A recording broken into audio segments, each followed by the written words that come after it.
మీరు కొత్తగా business start చేయాలనుకుంటున్నారా? మార్చ్ 16-17 హైటెక్స్ లో ఫ్రాన్సెస్ ఇండియా బిగ్గెస్ట్ ఫ్రో ఎక్స్పో. నమస్తే, వెల్కమ్ టు సుమన్ టీవీ. నేను విష్ణు. ప్రస్తుతంతో పాటు సర్టిఫైడ్ ఫైనాన్షియల్ ప్లానర్ మాధవిరెడ్డి గారు ఉన్నారు. వారితో మాట్లాడదాం. నమస్తే మాధవిరెడ్డి గారు. నమస్తే అండి. మాధవిరెడ్డి గారు, ఇప్పుడు దేశవ్యాప్తంగా నడుస్తున్న చర్చ ఎలక్టోరల్ బాండ్లు. ఏంటి అసలు ఈ ఎలక్టోరల్ బాండ్లు అంటే ఏమిటి?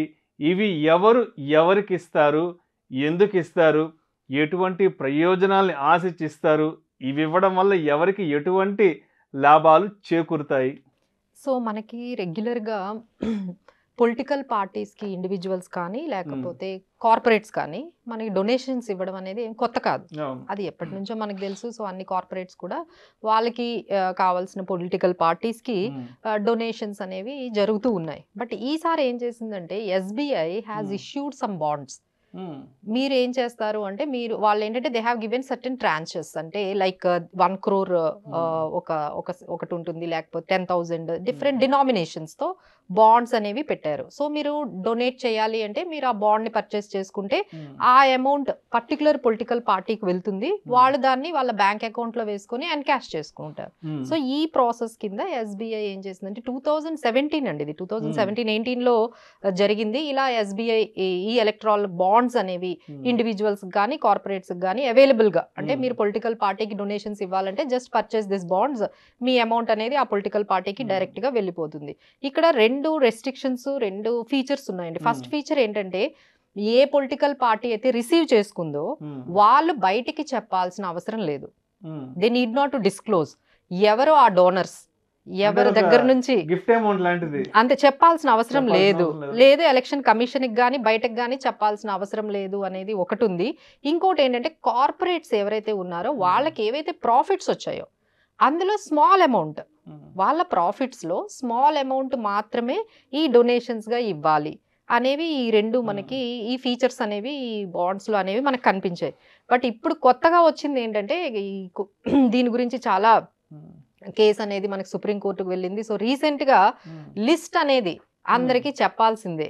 ఈ డోనర్స్ ఎవరు, ఈ డొనేషన్స్ ఏంటి, ఈ 100 కోట్ల 1000 కోట్ల డొనేషన్స్, ఈ డోనర్స్ ఏంటి, ఎవరు ఆ లిస్ట్, ఆ టాప్ 30 డోనర్స్ ఎవరు, ఆ టాప్ 50 డోనర్స్ ఎవరు, ఆ లిస్ట్ అంతా కూడా బయటికి మనకి సుప్రీంకోర్టు ఎప్పుడైతే ఎస్బీఐకి ఇన్స్ట్రక్షన్స్ ఇచ్చిందో ఆ మొత్తం లిస్ట్ అంతా బయటకు వచ్చింది. అంటే ఇప్పుడు ఈ డోనర్స్ అనే వాళ్ళు ఇండివిజువల్స్ కాదు, ఈ కార్పొరేట్స్, పెద్ద పెద్ద పారిశ్రామికవేత్తలు. అవునండి, అవును. వాళ్ళు చేసినవి కూడా 100 కోట్లలో 1000 కోట్లలో డొనేషన్స్ అనేవి ఇచ్చారు. సో వాళ్ళు చెప్పేది ఏంటంటే ఇప్పటికీ కూడా ఎస్బీఐ 2017-18 మధ్యలో ఏవైతే డొనేషన్స్ వచ్చాయో వాటి గురించి ఇప్పటికీ ఇంకా మిస్సింగ్ డేటా అని చెప్తోంది. ఇంకా ఆ డేటా ఇంకా రావాలి. సో ఇది ఇస్ జస్ట్ స్టార్టింగ్ అండి. దీనికి ఇంకా ఇలాంటివి చాలా మనకి దీని గురించి న్యూస్ అయితే మీరు ఫ్యూచర్ లో మేబీ నెక్స్ట్ ఫ్యూ వీక్స్ వరకు ఎందుకు అసలు ఇప్పుడు దీని గురించి ఇంత సెన్సేషన్ న్యూస్ ఎందుకు అయిందంటే మనకి ఎలక్షన్స్ ఈ ఏప్రిల్ మేలో మనకి ఎలక్షన్స్ ఉన్నాయి, నోటిఫికేషన్స్ వస్తున్నాయి కాబట్టి సో ఈ ఇష్యూ చాలా మనకి ఫాస్ట్ గా వైరల్ అవుతుందండి.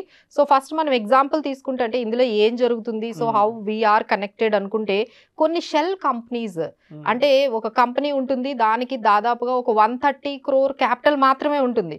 ఆ కంపెనీ కూడా 400 కోట్లు డొనేషన్. అసలు షేర్ క్యాపిటలే నీకు 100 కోట్లు 130 కోట్లు ఉంటే నువ్వు డొనేషన్ 500 కోట్లు ఎట్లా ఇస్తావు?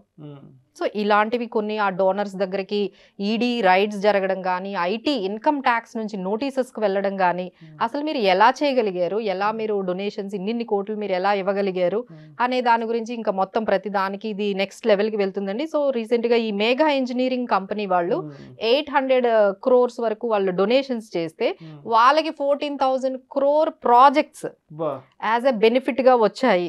సో ఇట్లా అంటే ఒకవైపు డొనేషన్స్ వెళ్ళడము, ఒకవైపు ఆ కంపెనీకి ప్రాజెక్ట్స్ రావడము, ఇవన్నీ ఏంటి ఇదంతా కూడా యాదృచ్ఛికంగా జరుగుతుందా లేదు అంటే హౌ ఇట్ ఈస్ లింక్డ్ అనే దాని గురించి చాలా ఈ కంపెనీస్ మొత్తం లిస్ట్ అన్ని కూడా అంటే దిస్ ఈజ్ లైక్ అంటే మనీ లాండరింగ్ యాంగిల్లో చాలా వరకు రేట్స్ జరుగుతున్నాయండి ఈ కంపెనీస్ మీద.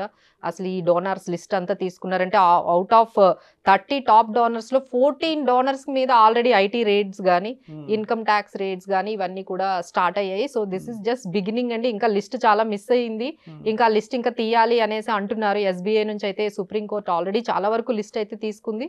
So this is what happening అండి. ఇందులో ఇండివిజువల్స్ కూడా ఉన్నారు, సో కార్పొరేట్స్ ఎక్కువ ఉన్నారు. సో ఇండివిజువల్స్ కూడా చెయ్యొచ్చు అన్నారు కానీ but maximum donors and donations అన్ని కూడా మనకి ఈ కంపెనీసేనండి. సో ఇదేంటంటే కొంత బ్లాక్ మనీని కొంచెం ఇలా ఈ షెల్ కంపెనీస్ ని క్రియేట్ చేసి ఆ షెల్ కంపెనీస్ ద్వారా ఈ బ్లాక్ మనీని డొనేషన్స్ ద్వారా వెళ్తున్నాయి అనేది వాళ్ళ ఆరోపణలు అండి. సో ఇవైతే చాలా ఎక్కువగానే జరుగుతున్నాయి. అండ్ నోటిఫికేషన్ ఎలక్షన్ నోటిఫికేషన్ రాబోతుంది, ఎలక్షన్స్ ఉన్నాయి. So let's see how this will become fire incident for political parties. అంటే ఇప్పుడు ఏదైతే చెప్పారో ఇది త్రూ బ్యాంకుల ద్వారానే జరిగింది. ఈ బ్యాంకులు అనేవి స్టేట్ బ్యాంక్ అనేది అందరికీ తెలుసు. అంటే ఇప్పుడు రిజర్వ్ బ్యాంక్ ఆఫ్ ఇండియా కానీ లేదంటే ఇప్పుడు సుప్రీంకోర్టు కానీ అంటే ఇప్పుడు ఈ వ్యవహారాన్ని వాళ్ళు ఎలా పరిగణించారు? అంటే ఇప్పుడు ఎస్బీఐ నుంచి ఏదైనా కొంత ఇల్లీగల్ యాక్టివిటీ జరిగినట్లుగా తీసుకున్నారా, లేదు ఇది రెగ్యులర్గా రొటీన్ గా జరిగే ప్రాసెస్ కిందే వాళ్ళు కూడా కన్సిడర్ చేశారు దీన్ని? సో ఎప్పుడు కూడా పొలిటికల్ పార్టీస్ ఇస్తూ ఉంటారండి డొనేషన్స్, అవన్నీ కూడా వాళ్ళు ఇచ్చేటట్టు చెప్పాల్సిన అవసరం లేదు, తీసుకున్న వాళ్ళు కూడా బయటకు చెప్పాల్సిన అవసరం లేదు. కానీ ఎప్పుడైతే ఇది ఎలక్ట్రల్ బాండ్స్ రూపంలో జరిగిందో, సో బాండ్స్ రూపంలో జరిగిందో, సో ఇప్పుడు ఏమైందంటే ఎస్బీఐ ద్వారా జరిగింది మొత్తం అంతా కూడా. SBI has issued, bank has issued these bonds. So ఈ బాండ్స్ ఎవరెవరైతే బై చేసుకున్నారో ఆ మనీ అంతా కూడా పొలిటికల్ పార్టీకి వెళ్ళిపోతుంది. సో లిస్ట్ అంతా ఎస్బీఐ దగ్గర ఉంది. సో ఈ విధంగా ఎస్బీఐ అనేది మనకి లైమ్ లైట్ లోకి వచ్చింది, ఎందుకంటే లిస్ట్ వాళ్ళు మెయింటైన్ చేస్తున్నారు.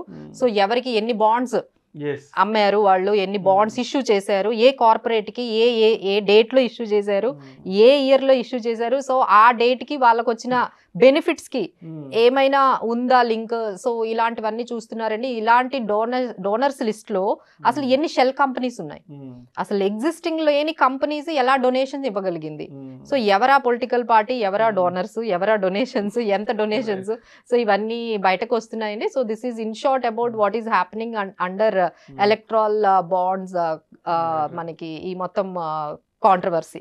సో ఫర్దర్ గా ఇది ఎంతవరకు వెళ్తుందండి, తీసుకెళ్తారు రాజ్యాంగ సంస్థలు ఎంతవరకు ఈ వ్యవహారానికి తేల్చుతాయి అంటే కూడా మనం ఫర్దర్ గా వెయిట్ చేసి చూడాలండి. ఇట్ ఈస్ జస్ట్ బిగిన్ అంతే. Thank you so much Madhureddy garu. Thank you. Suman టీవీలో మీ పర్సనల్ అండ్ బిజినెస్ ప్రమోషన్స్ కోసం కింది నెంబర్ కి కాంటాక్ట్ చేయండి.